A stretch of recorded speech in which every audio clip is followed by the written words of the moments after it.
Why the phrase, respect your elders, is an outdated and dangerous statement. Respect is a complex concept that can vary significantly depending on cultural, social, and individual perspectives. On one hand, teaching respect for elders and parents can foster a sense of community, tradition, and stability. It can encourage younger generations to value wisdom and experience.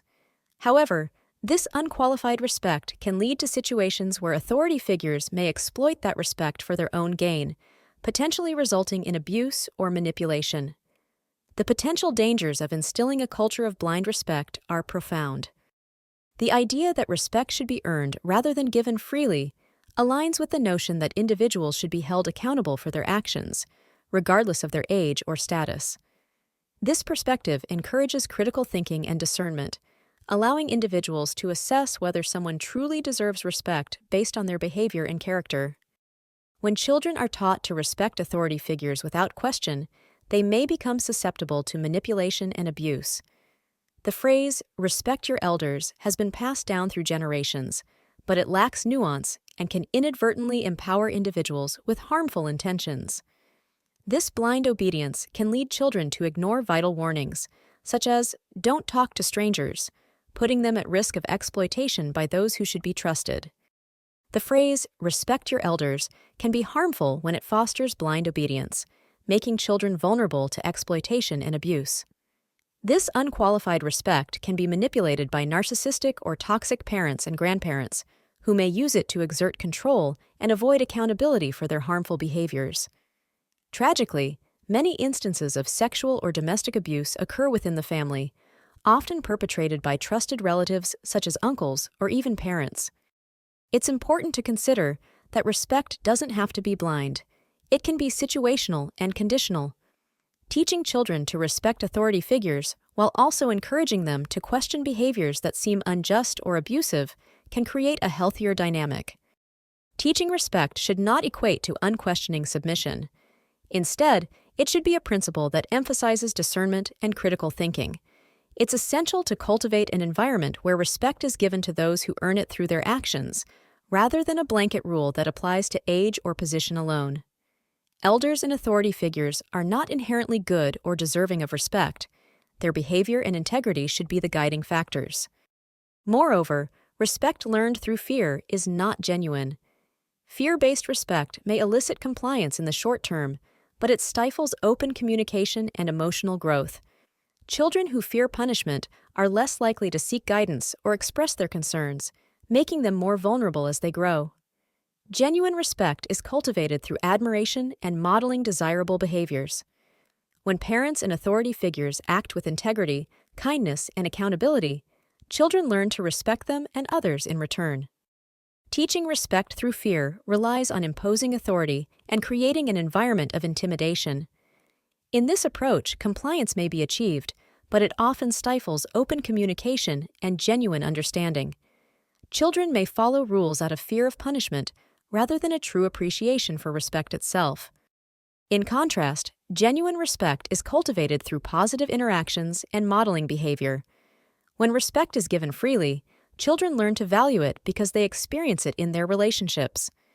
This approach fosters trust and encourages children to develop their own understanding of respect, allowing them to engage with others thoughtfully and empathetically. Rather than being coerced into obedience, they learn to respect based on admiration and mutual regard. The act of showing respect is reciprocal. If we treat children with the same respect we afford to adults, they are more likely to internalize that value. Mutual respect fosters an atmosphere where children feel valued and empowered to express themselves.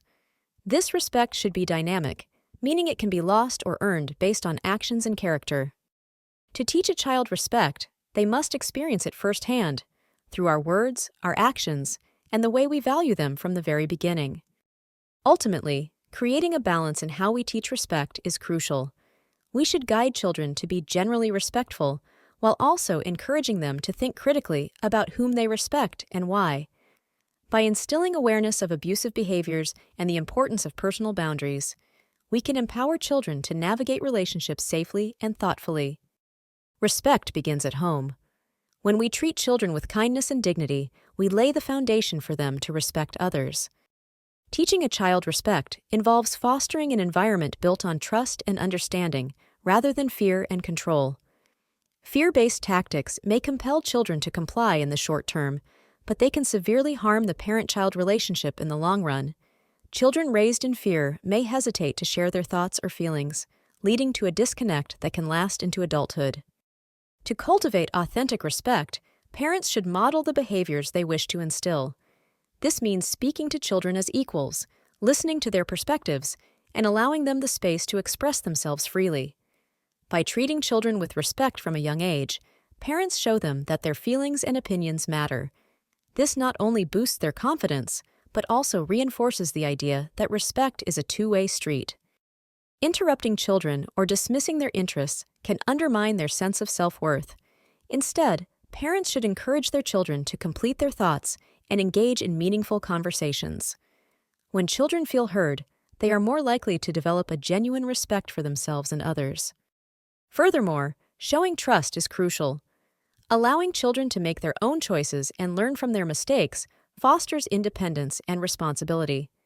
It's important to respect their boundaries and give them the personal space they need. This approach teaches them that their bodies and feelings are valid, setting a foundation for healthy relationships in the future. Lastly, it's vital to recognize that children, like adults, have emotions. By acknowledging their humanity and treating them with compassion, parents create a nurturing environment where respect flourishes. Unconditional love and support are essential. When children feel loved and respected, they naturally learn to reciprocate that respect. In contrast, fear-based parenting may lead to compliance, but it breeds resentment and mistrust. Ultimately, the goal is to build a relationship founded on mutual respect, allowing children to seek guidance and support from parents without fear. When children know they can turn to their parents during challenging times, they develop a strong, healthy bond that lasts a lifetime. Ultimately, a balance is essential, encouraging a foundational respect for others while also instilling the values of critical thinking, boundaries, and self-advocacy can help mitigate the potential for abuse. Respect should be viewed as a relationship that can grow or diminish based on actions and behaviors rather than a fixed entitlement.